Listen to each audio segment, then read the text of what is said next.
Hello, everyone. Welcome to yet another episode on Stockertim. Welcome to Stockertim, the investors channel. Today, we'll be discussing the perhaps one of the most anticipated initial public offering or IPO in the US stock market. This IPO has not been disclosed yet. I am talking about Anduril Industries. The company hasn't yet made it known. They've said, the CEO said the company will be going on IPO very, very, very short. The company will surely be a public company one day. But should Anduril ever become a public company, what exactly should you expect? What exactly is Anduril Industries? How has this company really differentiated itself from a whole lot of defense tech startups and giants in the industry? On this episode, proudly presented by Stockertim.com, I will be talking about the prospective IPO of Anduril. What exactly should investors expect? Is this company really, really investable? What are the risks? What are the opportunities? What exactly is the moat or differentiation of Anduril to be able to actually stand the test of time in a very, very competitive and complex sector like defense? Before I go further, please give this video a like, subscribe to our channel, put on your notification bell so that you don't miss any update. And like I said, this episode is presented to you by Stockertim.com, the website where retail investors get due diligence, guidance, coaching, and insights to actually build a strong and sustainable and stable portfolio. Let's jump right in. So, what exactly is Anduril? Basically, Anduril is a US defense tech company. The company builds autonomous hardware and AI command software known as Latis. Latis is one of the most promising AI defense software out there. It actually covers land, air, sea, and sojo systems. The company provides all of these services, all of these products, drones, autonomous warfighting, equipment, vision software, vision gears, like as you can see. And the company was just founded not too far. Palmer Luckey is the founder. Trey Stevens, Brian Chimf, who is also a co-founder, and with the likes of Matt Grimm and Joseph Chen, are actually the guys behind Anduril. Before we also go further into really looking at the business model of Anduril, we also need to have an idea of the companies that are actually behind Anduril. The founders fund were actually early investors, Andreessen Horowitz, General Catalyst, Valor Locks, and a whole lot of other venture capital in institutions that are very, very, very, strong either on Wall Street or Main Street are backing this company, Anduril. As of now, as of today, maybe as around June 2025, Andrew has raised about $2.5 billion in total funding. If you actually look at the business now, the private valuation amount for Andrew, the value for Andrew is about 30 billion or 30.5 billion. But does this actually mean that Andrew can even perhaps list or become a public company at 30 billion or maybe at about 40 or 60 billion? That depends on so many things that we are going to actually look at. So, before Android goes to the market, the CEO, Pamaloki, actually said he wants to see the business actually turning profit, or more or less, the business is already at a point where they are very, very certain and very, very, on the path to actually becoming profitable. So that's exactly his goal. Are they very close to becoming profitable? We can't actually know that because this is a private company and they have no obligation to actually say anything to anyone except their founders or the company that have actually invested in them and a few other people who actually need to know. But let's look at if Anduril actually goes to become a public company, what should we be expecting? The company really has that strong revenue. If you look at the last 2 to 3 years, Anduril has actually netted a lot of huge deals. They also have large contracts. They have, that very, very strong backing from the US defense institutions, defense industrial complex. But one of the cons for Anduril, which a prospective investor or shareholder has to look at should this company ever go public. Anduril is not as diversified as a bigger giant like Palantir. Anduril basically is a defense company, and virtually all his business, all his contract and revenue comes from one source, which is the US government. But Andrew also has a whole lot of other maybe macroeconomic headwinds, export controls, the very, very valuable materials, supply chain issues, a whole lot of the things that Andrew used to manufacture, his gears, his drones, a whole lot of autonomous vehicles that they build. Many of those things actually have supply chain linked to China, linked to different countries that might not be friendly to the US. So if Andrew is caught in that crosshairs of trade tensions and export controls, it could actually affect its profitability or even its journey to becoming profitable. So even if this company lists when it actually feels is getting close to profitability, that journey might actually be cut short or even be elongated. But Anduril is not coming into a market that is not already saturated with huge giants, mega corporations in defense. Anduril is coming into the market where the likes of Lockheed Martin, Raytheon, Northrop Grumman, General Atomics, General Dynamics, many of these companies, Boeing, all of them are already in the market, and perhaps Anduril could actually use his software hedge, which is Latis, to actually perhaps create a niche for itself. But I don't necessarily see the possibility or probability of Anduril really, upstaging or even pushing away the likes of, Northrop Grumman, the likes of Raytheon, the likes of General Dynamics and all that. I don't necessarily see them upstaging that, that very, very strong moat that these companies have built. Anduril is also not necessarily competing with all of these companies. You can see a whole lot of partnerships that the company has actually created for itself.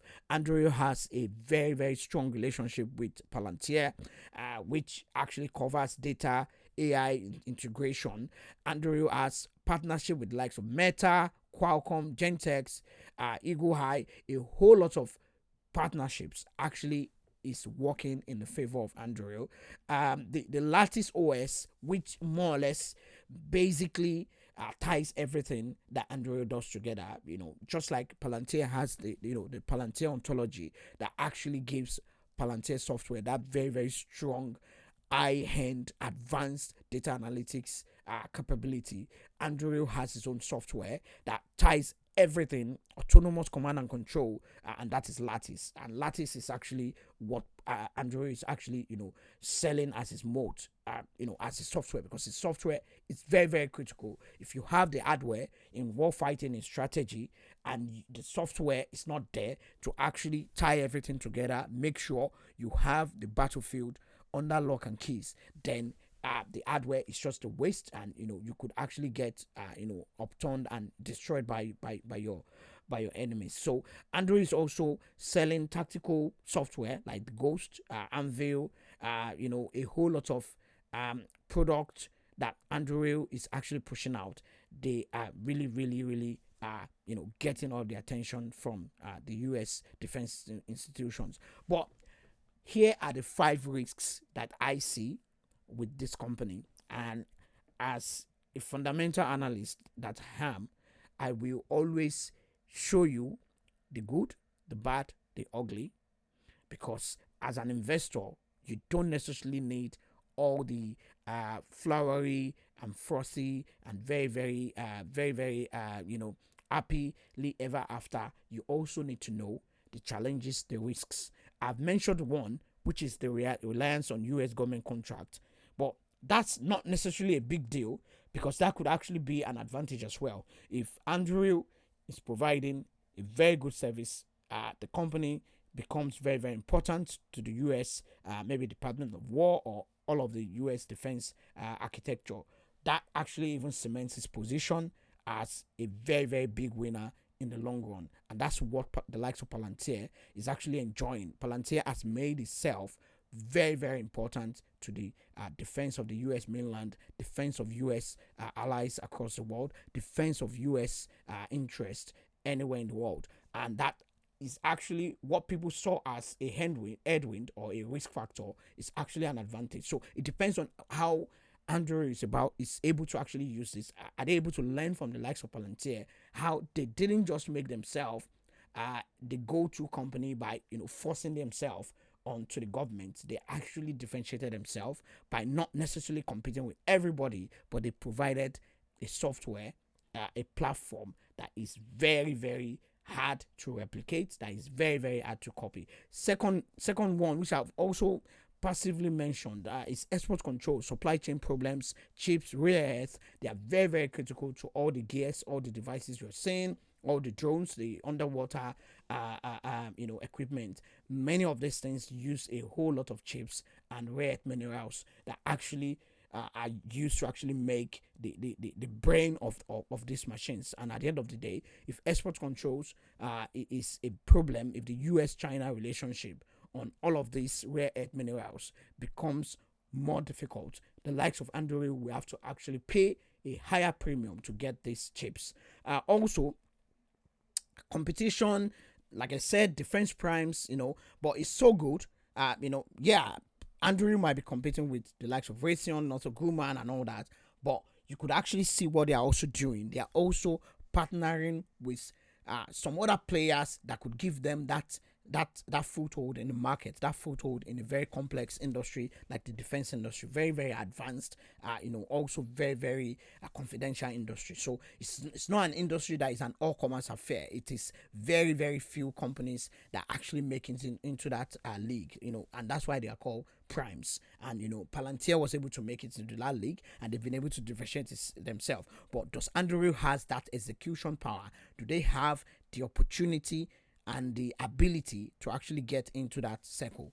Is yet to be seen.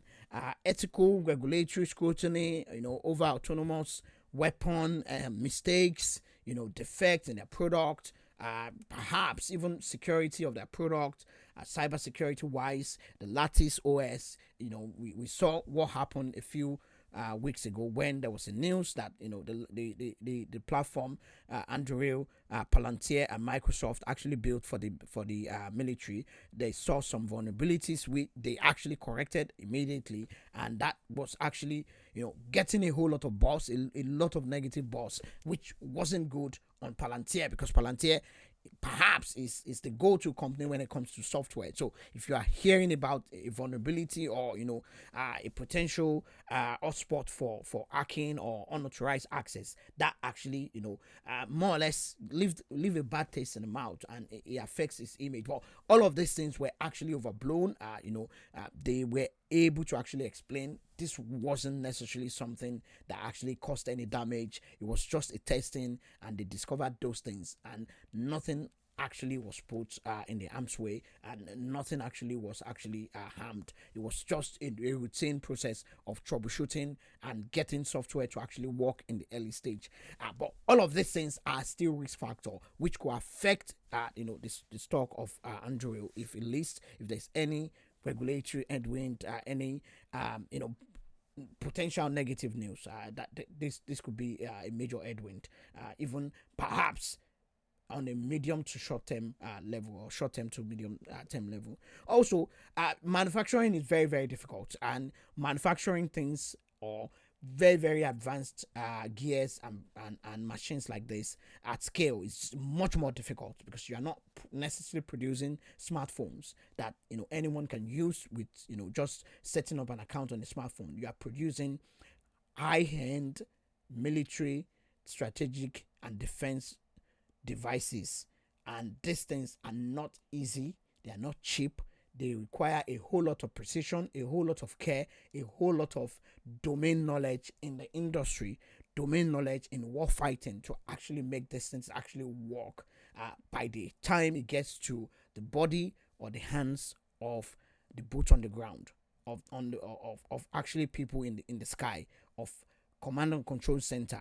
Will these devices actually work, and can you actually replicate and produce these things at scale? Anduril actually committed to building one of the biggest factory ever in the history of defense tech, and they're working on that. But it's an ambitious project. Are they able to actually turn this into a manufacturing giant that will give them that foothold to be able to meet up with the demand from the Department of War or any of the companies or institutions that actually want to do business with Anduril? It's yet to be seen. So that's exactly my analysis, what I think about from a fundamental angle, and that's what exactly we do at Stockertim.com. So at Stockertim.com, it is a platform for retail investors to actually get all the briefing. You get the news, you get the daily briefing, which basically gives you what exactly you need to know every day as an investor. Very, very detailed, very, very well analyzed and well curated content that gives you the insight, the go-to idea of how you actually go by your day. We also have videos, all the videos on Stockertim.com, on the Stockertim, YouTube channel that you're watching. We have the videos. We also have the premium videos as well. Those videos are some of the videos from our events, from some of the due diligence on the stocks that we actually pick, and many of this content will actually add value, because at the end of the day, you actually want to be an investor who is building a very strong and reliable portfolio. That's all we have about Anduril. Do you actually see this company becoming a giant like the likes of Palantir, who actually partner with Anduril? Is yet to be seen. When this IPO is finally announced, it's going to create a lot of buzz, a lot of news in the market. We will give you more updates on that. And thank you so much. This episode has been proudly presented by Stockertim.com. To learn more about Stockertim.com, and now you can be a member, go to Stockertim.com, and if you go to the membership, you should be able to actually see all the membership offerings that we have, and you will get much more due diligence and become a very, very, very strong and reliable investor.